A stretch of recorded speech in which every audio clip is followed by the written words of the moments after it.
लोग सोचते हैं कि मैं ग्रेट कैसे बन सकता हूँ।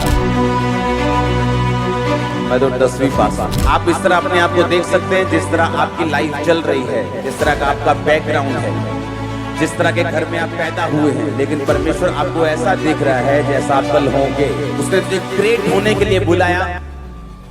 उसने कहा क्या तुम नहीं जानते कि मैंने जगत के निर्बलों को, तुच्छों को, गरीबों को, बीमारों को चुन लिया कि जो अपने आप को कुछ समझते हैं उनको शर्मिंदा करें। मसीह में की गई मेहनत कभी व्यर्थ नहीं जाती। आपका चर्च आना, आपका परमेश्वर को मानना, आपका प्रेयर करना, वो आमीन बोलना व्यर्थ नहीं होगा। लोग सोचते हैं कि मैं ग्रेट कैसे बन सकता हूं। मैं तो 10वीं पास हूं। गिदोन के पास परमेश्वर का दूत आया और बोला, हे शूरवीर सूरमा, यहोवा तेरे संग है। उसने कहा, कौन? तुझे गलती लग गई शायद, तू पड़ोसी के घर जाना था, तूने मेरे घर आ गया तू। क्योंकि मेरा तो कुल सबसे छोटा है, मैं अपने कुल में सबसे छोटा हूं, हमारा गोत्र सबसे छोटा गोत्र है। तो सबसे छोटे गोत्र के, सबसे छोटे कुल के, सबसे छोटे इंसान के पास तू आके ये कह रहा है कि यहोवा तेरे और तू शूरवीर है। आप इस तरह अपने आप को देख सकते हैं जिस तरह आपकी लाइफ चल रही है, जिस तरह का आपका बैकग्राउंड है, जिस तरह के घर में आप पैदा हुए हैं, लेकिन परमेश्वर आपको ऐसा देख रहा है जैसा आप कल होंगे, और वो आपको ग्रेट देख रहा है। आप वो ले सकते हैं जो परमेश्वर के दिल में है, आप वो ले सकते हैं जो परमेश्वर के हार्ट में है, आप वो ले सकते हैं जो परमेश्वर आपके विषय में सोचता है। जब मैं मेंटली अपसेट के अटैक से गुजर रहा था तो एक पास्टर ने मुझको सलाह दी थी। उसने कहा था कि शीशे के सामने खड़ा होना है और मिरर के सामने खड़े होकर, शीशे के सामने खड़े होकर रोज अपने आप से बात करनी है और अपनी लाइफ के ऊपर घोषित करना है कि तू परमेश्वर का दास है, परमेश्वर तुझे इस्तेमाल करेंगे, परमेश्वर तुझे, रोज घोषणा करनी है अपने आप को देखकर। और सुनो मेरी बात, जितने वर्ड्स उन्होंने बोलने के लिए बोले थे उनमें से एक भी वर्ड ऐसा नहीं था जो मुझे लगता कि मेरी लाइफ में कभी पूरा हो सकता है। कि ये तो हो ही नहीं सकता, ये तो हो ही नहीं सकता, ये तो हो ही नहीं सकता, ये भी नहीं हो सकता, ये भी नहीं हो सकता। इतना वीक और इतना लो उस समय मैं अपनी लाइफ में फील करता था, और है भी था। लेकिन परमेश्वर ने मुझे बताया कि मैं तेरे विषय में ये सोचता हूं। अब अगर तुझे वो प्रैक्टिकली लेना है तो तुझे भी वही बोलना होगा जो मैं तेरे विषय में बोलता हूं। आप ब्लेस्ड हैं, आपका फ्यूचर ब्लेस्ड है, आपके पास दुनिया की हर बेस्ट चीज होगी, आपकी लाइफ बेस्ट होगी, आपका फाइनेंस बेस्ट होगा, आपको किसी चीज की कमी नहीं होगी। यहोवा आपका चरवाहा है। आमीन हो जाए, ये बरकत तुम्हारी है चर्च। तो जो परमेश्वर के दिल में है आपको वो प्रैक्टिकली लेना है कि नहीं, फिर आपको अपना दिमाग और सोच और सेंस साइड पे रखनी होगी और आत्मा से चलना होगा।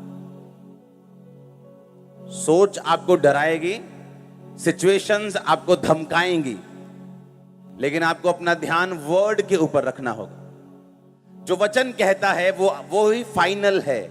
आपकी रिपोर्ट झूठ बोल सकती है, आपकी परिस्थितियां झूठ बोल सकती हैं, वचन कभी झूठ नहीं बोल सकता। उस समय मेरी सेंस यही कहती थी कि हाँ, मैं लो फील कर रहा हूं क्योंकि मेरी लाइफ में इतनी सारी बीमारियां और प्रॉब्लम्स हैं, और वो सच में हैं, तो ये झूठ तो नहीं है। लेकिन परमेश्वर का वचन कहता है उसके कोड़े खाने से तू चंगा हो चुका है। अब मुझे या तो अपने सेंस के हिसाब से चलना है और या तो मुझे फिर परमेश्वर के वचन के हिसाब से चलना है।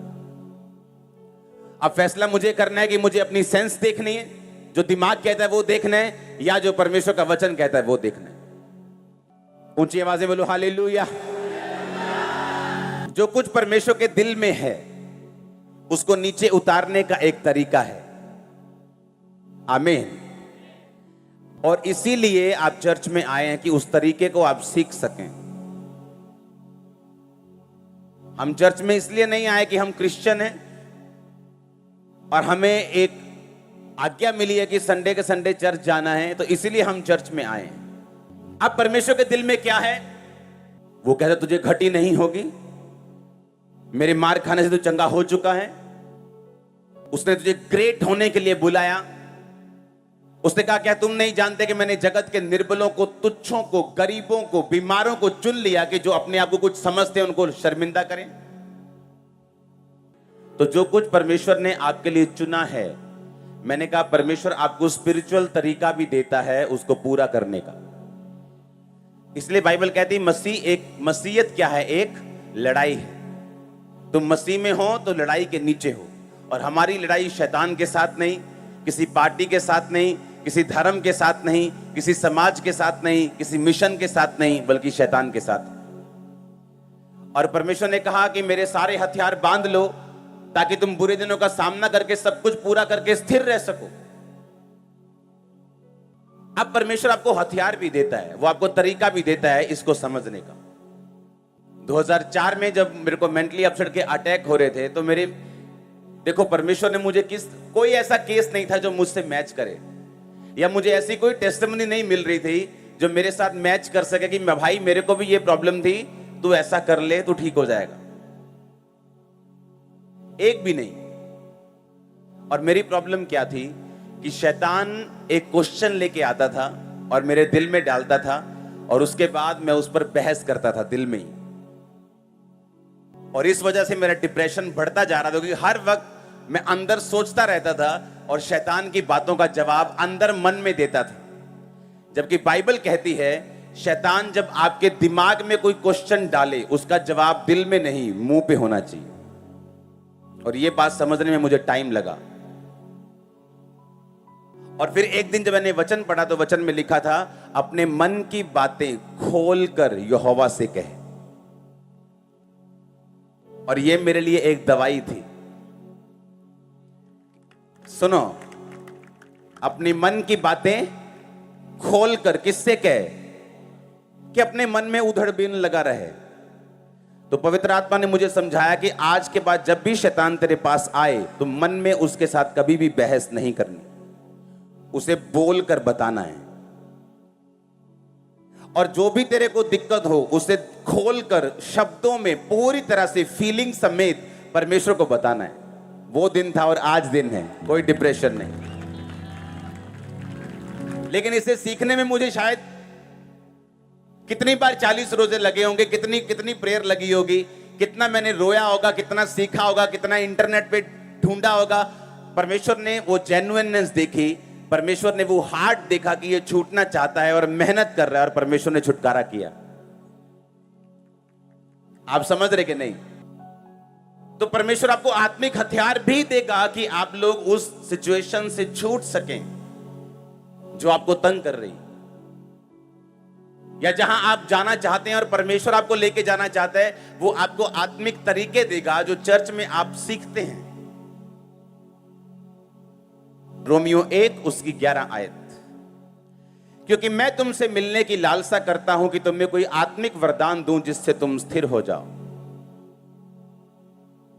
पौलुस क्या कह रहे हैं? कि मैं तुमसे मिलने की लालसा रखता हूं, तुम्हें कोई आत्मिक गिफ्ट दूं ताकि तुम क्या हो जाओ? स्थिर हो जाओ। अब जब पौलुस बात कर रहा है वो बीमार से भी बात कर रहा है, हाँ या ना? वो उससे बात कर रहा है जो गरीब है, वो उससे भी बात कर रहा है जिसका पति उसको छोड़ के जा चुका है, वो उससे भी बात कर रहा है जिसका बेटा उसकी बात नहीं सुनता, वो उससे भी बात कर रहा है जिसकी जो माँ बड़ी खराब हो चुकी बेचारी लाइफ उसकी, वो उससे भी बात कर रहा है जिसका फाइनेंस टूट चुका कर्जे में। पर वो आके ये नहीं कह रहा कि अगर तुम बीमार हो तो मैं आऊंगा, तुम्हें हील करूंगा ताकि तुम स्थिर हो जाओ, मैं तुमको फाइनेंशियली बढ़ाने का वचन दूंगा ताकि तुम स्थिर हो जाओ। उसने कहा मैं जब आऊंगा तो मैं तुम्हारी लाइफ के ऊपर गिफ्ट इंपार्ट कर दूंगा, सुनो, ताकि तुम क्या हो जाओ? गिफ्ट का मतलब है करिश्मा, उस वर्ड को पढ़ेंगे। इसका मतलब है रिलीजियस क्वालिफिकेशन। कहता मैं तुम्हें रिलीजियस क्वालिफाइड करूंगा, मैं तुम पर हाथ रखूंगा, मैं सामर्थ को, वरदान को तुमको दूंगा ताकि तुम क्या हो जाओ? स्थिर हो जाओ। पंजाब के बाहर बहुत सारे पास्टर्स हैं जो इस मिनिस्ट्री के सन्स एंड डॉटर्स हैं। जब वो मिलने के लिए आते हैं बोलते हैं हमारी चर्च इतनी बड़ी है, इतनी ग्रो की है, और जब लोग हमारी चर्च में आते हैं वो पूछते हैं क्या ये खामरा की ब्रांच है? कहता हम कुछ नहीं बताते उनको, पहले उनको कुछ मालूम नहीं होता, हम उनको जानते नहीं, वो हमको नहीं जानते, लेकिन जैसे ही चर्च में एंटर करते बोलते एक खामरा की ब्रांच है क्या? कहता सेम अनॉइंटिंग हमें फॉलो कर रही है, सेम गिफ्ट फॉलो कर रहे हैं, सेम बरकत फॉलो कर रही। और जब लोग उन्हें देखते हैं, वो देखते हैं यार ये 30-40 साल का बंदा है, मुझे 50 साल हो गए सेवा करते, पर ये कहां से आ रहे लोग? इसीलिए पौलुस ने कहा कि मैं तुम पर एक गिफ्ट इंपार्ट कर दूंगा, ओके, ताकि तुम क्या हो जाओ, स्थिर हो जाओ। आपके घर के पास भी कहीं चर्च होगी, हाँ, या हम अलग अलग सिचुएशन से निकल के आए, यहां पे वो भी बैठे हैं जो इसे मुंबई से आए, वो कोई कलकत्ता से आया है, कोई यूके से आया है, यहां बैठे हैं, हाँ। अब वो क्या लगता है परमेश्वर इतनी दूर से क्यों लोगों को लेके आए? क्या परमेश्वर आपका टाइम वेस्ट करना चाहता है, या वो आपके पैसे वेस्ट करना चाहता है? वो आपको ये भी कह सकता है कि जहां भी पास में है तू निकल जा, बस मैं तुझको ब्लेस करूंगा। क्योंकि ये जितने वरदान हैं, जितनी सामर्थ है, बाइबल कहती है ये मिट्टी के बर्तनों में है, यानी ये शरीर में है, यानी ये इंसान के हक में परमेश्वर ने दी है। और वो इसको इंपार्ट कर सकता था, वो इस वरदान को ट्रांसफर कर सकता था उनकी लाइफ को आसान करने के लिए। जब परमेश्वर आपको भेजता है अनॉइंटेड प्लेसेस के ऊपर, तो वो इसका मकसद ये होता है कि आप उस जगह की ग्रेस को कैरी कर सकें। अगर मेरी लाइफ में हम इतना बड़ा प्रोजेक्ट चला रहे हैं, कोई कर्जा नहीं, आप पे भी नहीं होगा, ये ग्रेस है, आप ले सकते हैं। आप मेरी बात समझ रहे कि नहीं? कोई डर नहीं, कोई किसी का भय नहीं, कोई कच्चा नहीं, कुछ नहीं, आप वो ग्रेस ले सकते हैं। अफ्रीका में लोग ब्लेस क्यों होते जल्दी जल्दी? वहां क्रिश्चियनिटी क्यों 90% लोग वहां पे देश क्रिश्चियन है, क्यों? उन लोगों ने क्या किया कि जिन लोगों के पास असली मसा था, पवित्रताई थी, ब्लेसिंग थी, उन लोगों ने उनके पास गए, उनके साथ संबंध को स्थापित किया, इंपार्टेशन ली, बीजों को बोया, अपने रिलेशनशिप को कायम किया, खुद की चर्चेस बढ़ी, आगे उनके सन्स डॉटर्स ने फॉलो किया, और इस तरह से वो फैलते चले गए। आप मेरी बात समझ रहे कि नहीं? अब यहां कोई कहे पौलुस कौन है, परमेश्वर है क्या? लेकिन बाइबल कहती है जब इस्राएलियों ने परमेश्वर की दुहाई दी, हे परमेश्वर मुझे छुड़ा, तो परमेश्वर ने कहा मूसा चल भाई। किसको भेजा? इंसान को भेजा। किसको भेजा? आपका उत्तर जब परमेश्वर देता है वो आदमी के रूप में आता है। गिनती 11 उसकी 16-17 आयत पढ़ेंगे। यहोवा ने मूसा से कहा, इजरायली पुरनियों में से 70 ऐसे पुरुष मेरे पास इकट्ठा कर, जिनको तू जानता है कि वो प्रजा के पुरनिय और उनके सरदार हैं, और मिलाप वाले तंबू के पास ले आ कि वो तेरे साथ यहां खड़े हों। तब मैं उतर कर तुझसे यहां बातें करूंगा, और जो आत्मा मूसा तुझ में है उसमें से कुछ लेकर उनमें डाल दूंगा, कि वे उन लोगों का भार तेरे संग उठाए रहेंगे, और तुझे उसको अकेले उठाना ना पड़ेगा।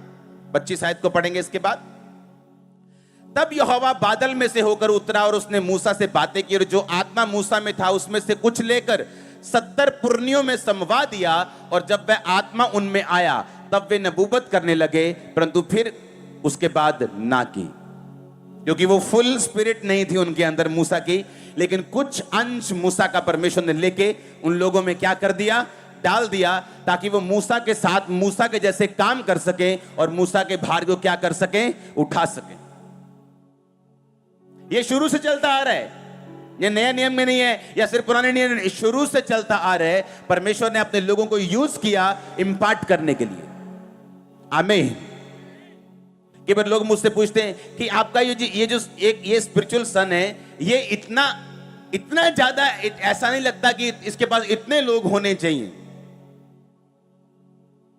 तुम अपने हिसाब से देखते हो, लेकिन परमेश्वर स्पिरिचुअली देखता है। ग्रेस का मतलब ये है जब वो आपकी लाइफ में आती है, आपको वो देती है जिसके आप काबिल नहीं हो। बोलो अपने पड़ोसी को, ग्रेस का मतलब, अनुग्रह का मतलब कि जिस चीज के तुम काबिल नहीं उससे अधिक तुम पाते हो। तुम पाओगे चर्च, तुम्हारा परिवार पाएगा, तुम्हारे पिताजी तुम्हारी माताजी पाएंगे, तुम्हारा फाइनेंस पाएगा। मुझे आमीन ऊंचा चाहिए। उसका आत्मा यहां मौजूद है। मेरे कल्स होंगे आपकी लाइफ में, मेरे कल्स होंगे आपकी मिनिस्ट्री में, मैंने कहा फाइनेंस में, आपकी लाइफ में, परिवार में। हालेलुया। अब ये मूसा का स्पिरिट उनमें चला गया और वो भी मूसा के जैसे काम करने लगे। नबूवत एक दिन की, उसके बाद नहीं की, लेकिन मूसा की स्पिरिट उनमें आ गई।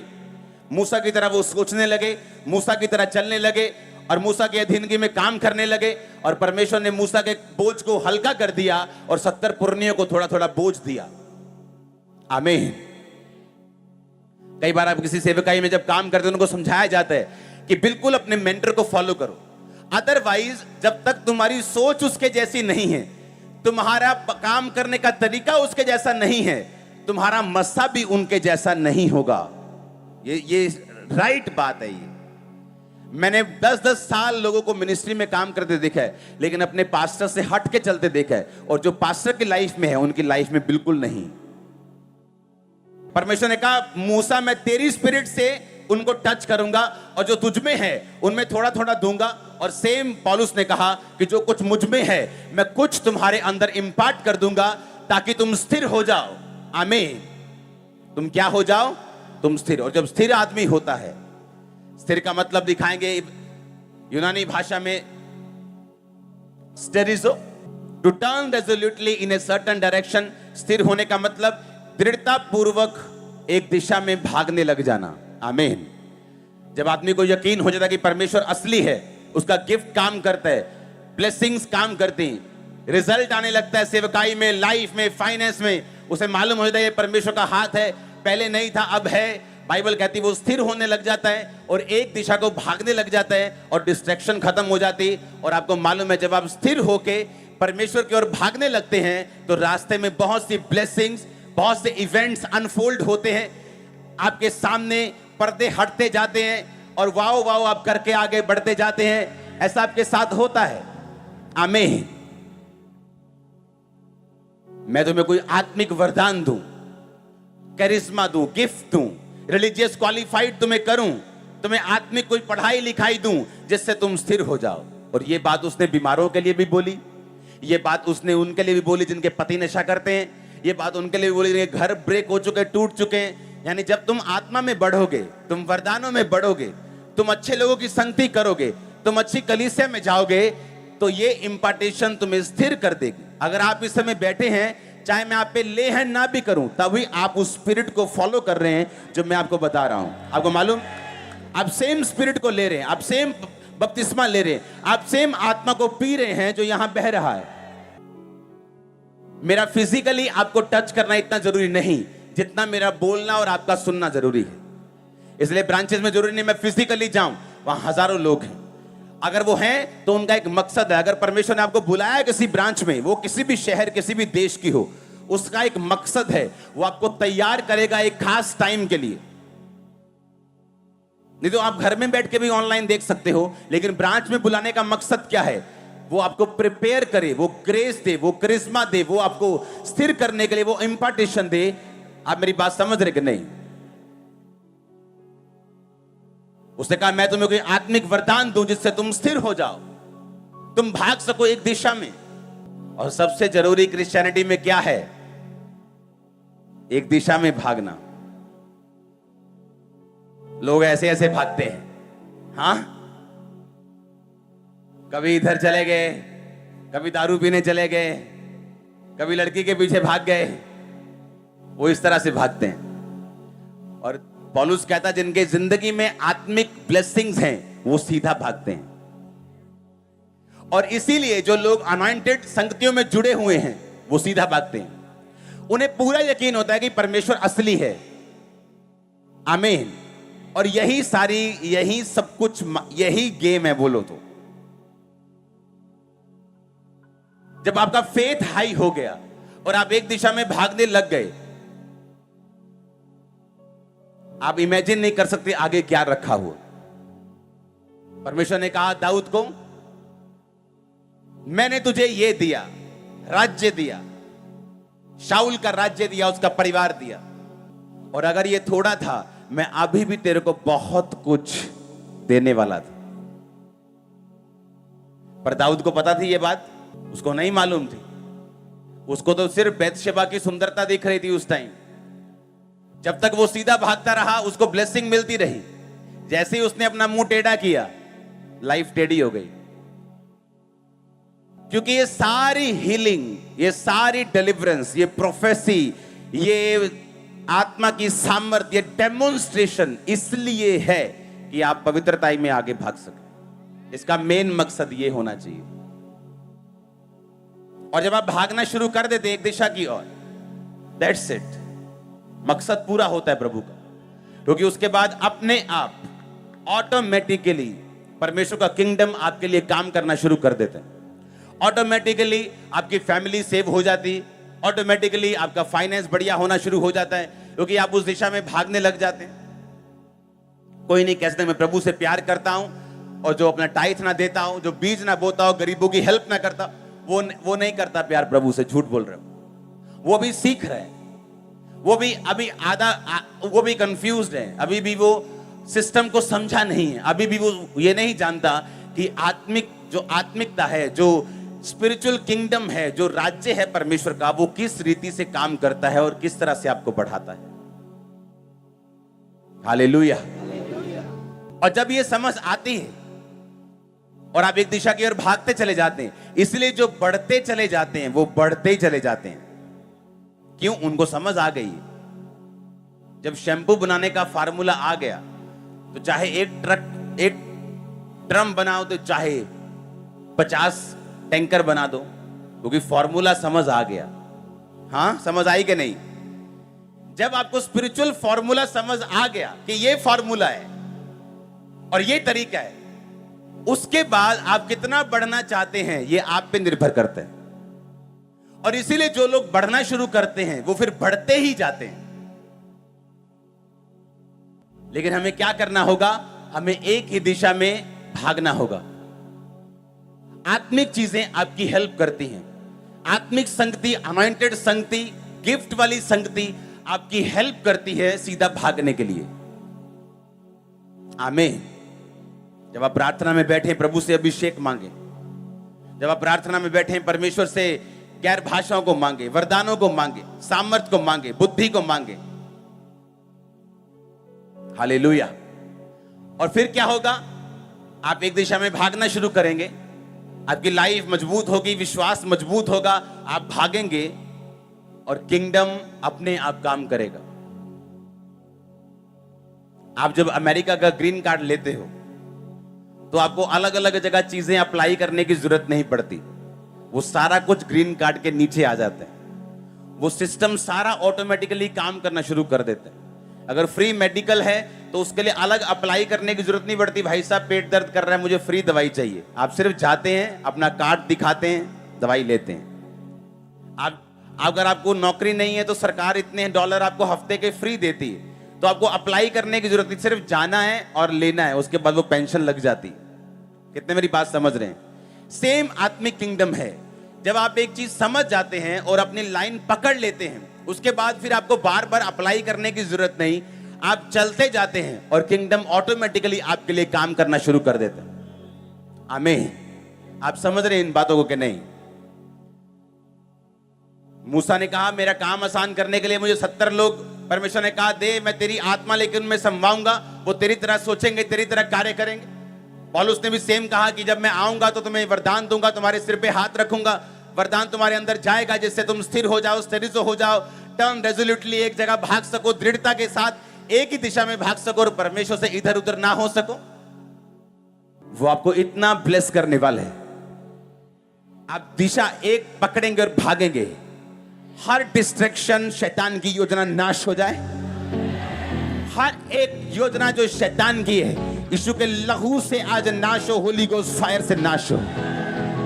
परमेश्वर का रूह आपको छुए, आपके परिवार को छुए, आपकी चीजों को छुए, आपके घर को छुए, आपके लोगों को छुए। हर एक अंधकार की शक्ति श्रापित हो जो आपके पीछे लगी है। आपके दुश्मन आपके सामने हलीम किए जाएं, हम्बल किए जाएं यीशु मसीह के सामर्थी नाम में। आप बड़े परमेश्वर आपके साथ चले, आप आगे जाएं, वो आगे जाए। आप पीछे मुड़े, वो पीछे मुड़े। विश्वास से पीछे नहीं, दिशा में पीछे। आप जिस दिशा में जाएं, उस दिशा में परमेश्वर आपके साथ जाए। यीशु मसीह के नाम में उसका आत्मा आपको गाइड करे, आपकी अगुवाई करे।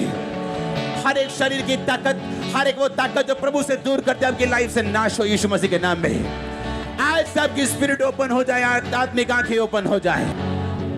Hallelujah, hallelujah. ऊंची आवाज से बोलो हालेलुया, हालेलुया, हालेलुया। आमीन।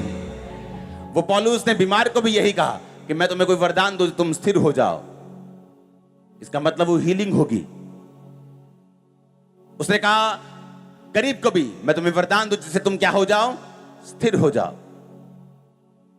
अगर एक व्यक्ति फाइनेंशियली कमजोर है और जब वो एक दिशा में भागता है और जब बाइबल पढ़ता है कि मुझे ये हुक्म पूरे करने हैं, मुझे टाइट देना है, मुझे पवित्रता में रहना है, आपको क्या लगता है, क्या वो गरीब रह जाएगा? अगर एक बीमार जब अंगीकार करता है उसके कोड़े खाने से मैं चंगा हो चुका हूं, वो प्रार्थना करनी शुरू करता है और परमेश्वर के सारे नियमों को मानना शुरू करता है, क्या वो बीमार रह जाएगा? और जब वो चीजें काम करना शुरू करती हैं, आपका विश्वास बढ़ता है। आप मेरी बात समझ रहे कि नहीं? लेकिन उसको बाइबल कहती है वर्क आउट, काम करो अपने उद्धार के बारे में। अपने आप कुछ नहीं होगा। आपकी कोई प्रॉब्लम है, क्या आपको पता है कि बाइबल में आपकी प्रॉब्लम का हल कहां लिखा है? पता है? कितनों को पता है? हाथ खड़ा करो। ये देखो, अगर किसी को बेबी चाहिए तो बाइबल में कहां वो वायदा है कि वो तुझे संतान देगा? जब मुझे ये नहीं मालूम कि परमेश्वर कहता क्या है, परमेश्वर ने कहा अपना मुकदमा लड़ो, अपना प्रमाण दो। क्या कहा उसने? अपना मुकदमा और अपना प्रमाण दो। कैसे लड़ोगे मुकदमा? वकील कैसे लड़ता है मुकदमा? कि इस बहन के बच्चे को छोड़ दिया जाए क्योंकि ये इकलौता है। ये बोलता है कि संविधान में क्या लिखा है? बोलो। वो जज के सामने कैसे जाता है? जज ना तो फीलिंग सुनता है, वो देखता है प्रूफ, सबूत किसके पास है।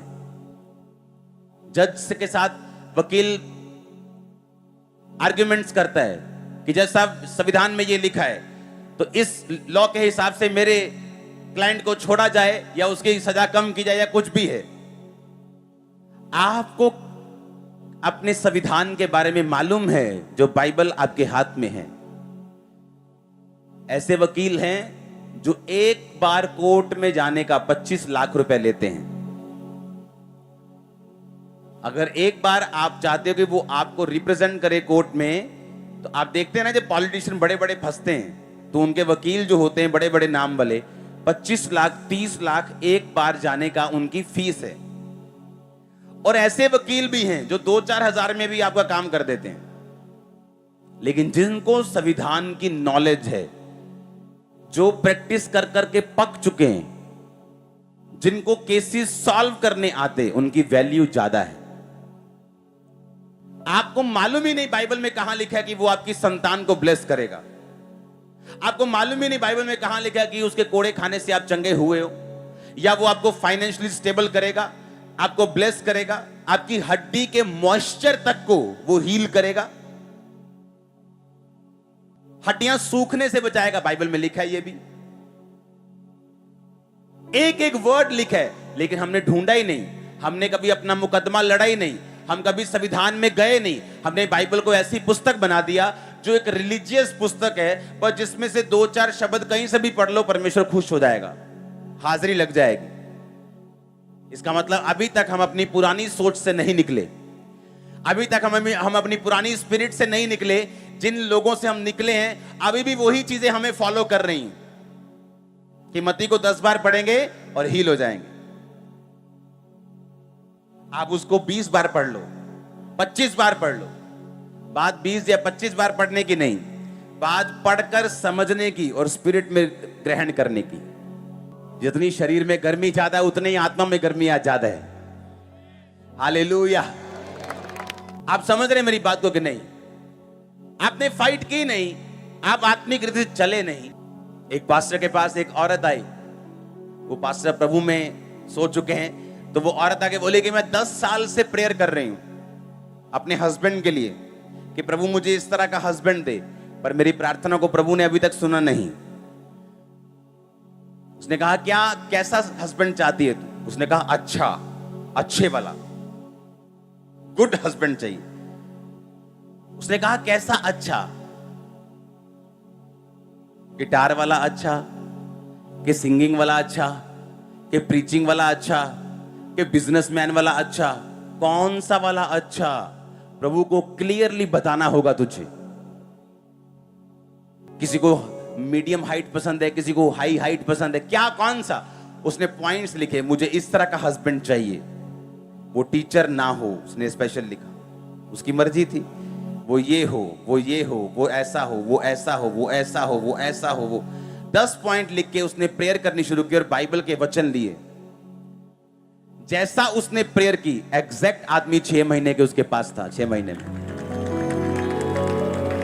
एग्जैक्ट बिल्कुल कॉपी, जैसे परमेश्वर ने उसे बना के भेजा हो स्पेशल उसके लिए। हमें आत्मिक चीजों की समझ नहीं होती, हम सफर करते हैं लगातार, मुश्किल में रहते हैं लगातार, क्योंकि हमें मालूम नहीं, क्योंकि हमें सिखाया नहीं गया, हमें बताया नहीं गया कि बाइबल किस तरह से वर्क करती, काम करती है आपकी लाइफ। जब एक बच्चा आपका जिद करता है, माता पिता क्या बोलते हैं? बहुत जिद्दी हो गया, बहुत बोल बोल के आप सत्यानाश कर लेते हो अपने घर का, बोल बोल के। जो स्टाफ हमारे साथ काम करते हैं वो नहीं बोल सकते हमारे बच्चों को कुछ भी ऐसा, वो हमें बताते हैं कि इसने ऐसा किया है, तो हम उसको चेंज करते हैं काउंसलिंग से, प्रेयर से, उसे वचन से समझाते हैं ये करना है, ये नहीं करना है। कितने मेरी बात समझ रहे हैं? आप श्रापित कर करके कर करके कर करके कर करके बाद में बोलते हो कि मुझे फल चाहिए। पहले बूटे को गंदा पानी दे दे के, गंदा पानी दे दे के, तेजाब दे दे के, उसके बाद बोलते हो फल चाहिए, वो तो सूख जाएगा। इसलिए आप आज चर्च में हो कि प्रभु आपसे बात कर सके, आपको छुड़ा सके, आपकी सोचे तक शैतान के बंधनों से आज छुड़ाई जाए। आमीन। ऊंचा बरकत आपकी है चर्च। मैं प्रभु को बोलता हूं कई बार कि प्रभु ऐसा वचन मुझे क्यों देता है जो पास्टर्स के लिए है, जो बड़े लोगों के लिए, बिलीवर। आपको नहीं मालूम कितने बिशप्स यहां बैठे हैं फ्यूचर के, कितने इवेंजलिस्ट बैठे हैं, कितने पास्टर्स बैठे हैं, कितने अपोस्टल्स, वो यहीं बैठे हैं हमारे बीच में। जैसे मैं कभी आपकी तरह आप बीच में बैठा था, आप यहीं पे हैं, वो आपको तैयार कर रहे हैं, वो आपको बता रहे हैं, वो आपके दिल में उन वर्ड्स को डाल रहे हैं। आज इंपार्टेशन हो रही है आपके दिल में, जो वर्ड्स, जो स्पिरिट में वर्ड जा रहे हैं। मैंने कहा आज वो आपके अंदर वो वरदान, वो गिफ्ट, वो इंपार्टेशन जा रही है सामर्थ्य के वरदानों की। अगर मुझे अपने स्पिरिचुअल फादर के जैसी ब्लेसिंग चाहिए, सबसे पहले मुझे सोच अपनी उनके जैसी करनी होगी। अगर मेरी सोच उनके जैसी नहीं है, मेरा काम करने का तरीका, लोगों का कुछ मालूम नहीं, 10-10 पास्टर्स को सुनते हैं और रिजल्ट नहीं। आप सेम प्रॉब्लम 10 डॉक्टर के पास जाके पूछेंगे, वो 10 तरह के अलग अलग चीजें आपको बताएगा और आप सोचोगे कि आपकी लाइफ में जो प्रॉब्लम है ना, ये सबसे भारी है। प्रॉब्लम ये है आप कंफ्यूज हो। परमेश्वर हमें एक मिनिस्ट्री देता है, 2 नहीं, और सिर्फ सुनने के लिए नहीं, उसमें काम करने के लिए। जब हम उस दर्शन में काम करने लगते हैं, जैसे इस दर्शन में अगर आप काम करेंगे, आप यहां सिर्फ काम नहीं कर रहे, आप सिर्फ बो नहीं रहे, आप किसी ना किसी ब्रांच को बना रहे हो, कहीं ना कहीं रूह को बचा रहे हो, कहीं ना कहीं कोई पोस्टर, कोई फ्लेक्स देखकर आपकी वजह से बच रहा है, कहीं ना कहीं परमेश्वर की बात हो रही, जो भी चर्च नहीं आता अभी भी परमेश्वर उससे बात कर रहा है आपकी वजह से। आप मेरी बात समझो ध्यान से। और जब आप एक ऐसे दर्शन में मिल जाते हैं, पौलुस कहता है कि जो लोग उसके दर्शन में उसके साथ थे, मकसद ये नहीं कि मेरी मिनिस्ट्री जो यहां पे होता है कहीं नहीं होता, ये सारी घमंड की बातें हैं। सुनो मेरी बात, एक विजन किस लिए कि मुझे मालूम है कि ये दर्शन है, और मुझे उस दर्शन में शामिल होना है। और जब आप शामिल होते हैं वो ब्लेसिंग के हकदार बनते हैं। आप समझ रहे हैं? उस दर्शन में पौलुस ने कहा, अब मेरा परमेश्वर तुम्हारी हर एक घटी को महिमा सहित मसीह यीशु में पूरा करेगा। किन लोगों को? जिन्होंने पौलुस का साथ दिया था सुसमाचार को फैलाने के लिए, क्योंकि वो पौलुस के दर्शन में सहभागी हुए। पौलुस ने कहा परमेश्वर तुम्हारी घटी को पूरा करेगा, क्योंकि तुमने मेरे विजन को जो प्रभु ने मुझे दिया है उसको साथ लेके जाने में मेरी सहायता की है। अब पौलुस की सहायता नहीं की, विजन की है। पौलुस जो था वो टेंट सीता था, वो अपना खर्चा कलीसिया से नहीं चलाता था। मैं आपसे तनख्वाह नहीं लेता हूं, चर्च मुझे तनख्वाह नहीं देती, मेरी वाइफ को तनख्वाह नहीं देती। मेरा प्रिंटिंग प्रेस है जहां से मेरा खर्चा निकलता है। जो आप बोल रहे हो वो किंगडम में जाता है, उसको 20 लोग गिनते हैं, 10 लोग बैंक भेजते हैं, 25-30 लोग खर्चने वाले हैं, 40 लोग चेक करने वाले हैं। यहां वो नहीं है कि आया थोड़ा इधर कर दिया, इधर इधर मुड़ के रेट पे आने वाली बदला, तू ले जा यार, तू ले जा यार, पाँच जा फटाफट। ऐसा कुछ नहीं। यहां पे आता एक एक रुपया गिनता, बैंक में जाता, पक्के में खर्चा होता है, चेक साइन करता हूं मैं, चेक करके एवरीथिंग कंट्रोल में। अब होता क्या है, जब आप राइट विजन में जुड़ जाते हैं और परमेश्वर का काम होना शुरू होता है, परमेश्वर देखता है कि मेरा काम किसकी वजह से हो रहा है, ये रूह बची किसकी वजह से बची। एक बंदा आया चर्च में, कहता मैं सुसाइड करने जा रहा था और मैंने आपका पोस्टर देखा। ऐसे कहीं गली नुक्कड़ में पी के पड़ा था और वहां पोस्टर लगा हुआ था। उसने कहा मैंने पोस्टर देखा कि ये क्या है, चलो चल के देखते हैं। 10 साल पहले की बात है, 8 साल 9 साल पहले की। चलो देखते हैं क्या है, मरना तो है ही। चर्च में आया, लाइफ चेंज हुई, नशा छोड़ा, आज अपने काम में बिजी है। कहां मरने वाला था। अब वो पोस्टर मैंने नहीं लगाया, मैंने आपको बोला, लगाया आपने। वो पैसा किसने दिया? कलीसिया ने। लगाया किसने? कलीसिया ने। तो परमेश्वर क्या देखता है कि मैं अपना रोल पूरा कर रहा हूं, हां। आप पूरा कर रहे हैं, हां। ब्लेसिंग मिलती। आप देखते हैं मोस्टली जो चर्च के लोग हैं, जो आम आप अगर आप क्रिश्चियन देखेंगे तो बहुत ही ठंडे और बहुत ही निरुत्साहित लोग हैं। वो बहुत से लोगों से मैं मिलता हूं। पता है क्यों? ना तो उनकी मिनिस्ट्री उज्जवल है जहां वो जाते हैं, ना तो वो बोझ डालते हैं कि प्रभु का काम करो, पवित्रता में रहना है, प्रेयर में रहना है, फास्टिंग में रहो, प्रेयर में करो, ये करो वो करो। ना तो वो बोझ डालते हैं और ना वो बोझ लेते हैं। और जब तक आप परमेश्वर का बोझ नहीं लेते, आप चक्करों में फंसे रहते हैं। आप उनसे मिलके देखो, अन्य जातियों से ज्यादा प्रॉब्लम्स उनको हैं। और इसीलिए जब वो अपने काम में जाते हैं, उनके भी वही प्रॉब्लम है, जो उनका साथी है उनकी उससे ज्यादा है, इनकी उनसे ज्यादा है। तो परमेश्वर का तो नाम कहीं ले ही नहीं सकते। तुम क्या बोलोगे कि परमेश्वर तुम्हारी लाइफ में क्या किया? तो प्रभु करेगा जब आप उस पर डिमांड करेंगे, जब आप परमेश्वर के राज्य में चलना शुरू होंगे, जब आपको समझ आनी शुरू होगी कि मेरा असली मकसद रूहों को बचाना और मिनिस्ट्री को सपोर्ट करना और विजन को सपोर्ट करना है और आत्मिक रीति से चलना है, तो सारी ब्लेसिंग मेरे पीछे पड़ के मुझे मिलेगी। आपको अपना जो दिमाग है वो किंगडम माइंडेड, राज्य के बारे में सोचना है परमेश्वर के। आपकी चारों दिशाओं में चारों चीजें, वो फाइनेंस, वो फैमिली, वो सेहत, स्पिरिचुअल लाइफ ब्लेस होंगे, ब्लेस ब्लेस ब्लेस होंगे, ब्लेस ब्लेस ब्लेस ब्लेस होंगे। आप मेरी बात समझ रहे कि नहीं? यही चीज आपको चाहिए। आप परमेश्वर के लिए एक्साइटेड हैं तो परमेश्वर आपके लिए एक्साइटेड है। आप परमेश्वर के लिए ठीक ठीक हैं तो वो भी आपके लिए ठीक ठीक है। आप उसके लिए ठंडे हैं तो वो भी आपके लिए ठंडा है। उसने कहा मैंने सोचा तू कठोर है तो मैंने अपना एक सिक्का लिया, उसे मिट्टी में छुपा दिया, ये ले अपना एक सिक्का। परमेश्वर ने कहा अगर तू मुझे कठोर समझता है तो मैं क्या हूं, अब इसको उठाओ और नरक में डाल दो। हो मुझसे गलती ना हो जाए, हो मुझसे, मैं नहीं काम, मुझसे गलती ना हो। 10 काम करेंगे, गलती हो भी जाएगी, डोंट वरी, परमेश्वर आपका हार्ट जानता है। बैल के ना होने से गौशाला निर्मल रहती है। पर बैल के बल से अनाज की बढ़ती होती। कुछ करना ही नहीं तो प्रॉब्लम ही नहीं, कोई विरोध नहीं, सब आपको भाई भाई कह के पुकारेंगे, कोई किसी का विरोध नहीं करेगा, कोई किसी को बुरा नहीं करेगा।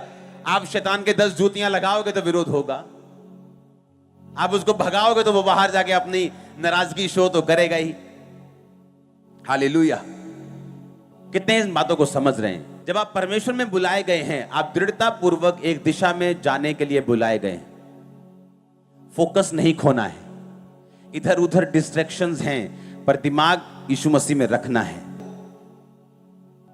आप मेरी बात समझ रहे कि नहीं? जब फोकस नहीं होगा और गलत चीजों का इस्तेमाल होगा तो ही काम बिगड़ेगा, प्रभु का मकसद पूरा नहीं होगा। उसने हमें 2 मन होने के लिए नहीं बुलाया। परमेश्वर ने चाहा कि हम 40 दिन के सफर को 40 साल में करें, या 3 दिन के जंगल के सफर को हम 40 साल में करें। जंगल के सफर में जाना पड़ेगा, इजराइलियों की तरह, जीसस क्राइस्ट की तरह वो भी 40 दिन जंगलों में रहे। बाइबल कहती है वन पशुओं के साथ रहे, जब वो रोजे रखते रहे। वो जंगल पीरियड जो है, वो जो विल्डरनेस का टाइम है, वो हर विश्वासी को लेना पड़ेगा। पर वो 40 दिन का ही रहे तो अच्छा है, 40 साल का ना हो जाए। और 40 साल का करने वाला परमेश्वर नहीं है, अपने पाप, अपने गुनाह, अपने शरीर के काम थे। आप ब्लेस्ड हैं यीशु मसीह के नाम में।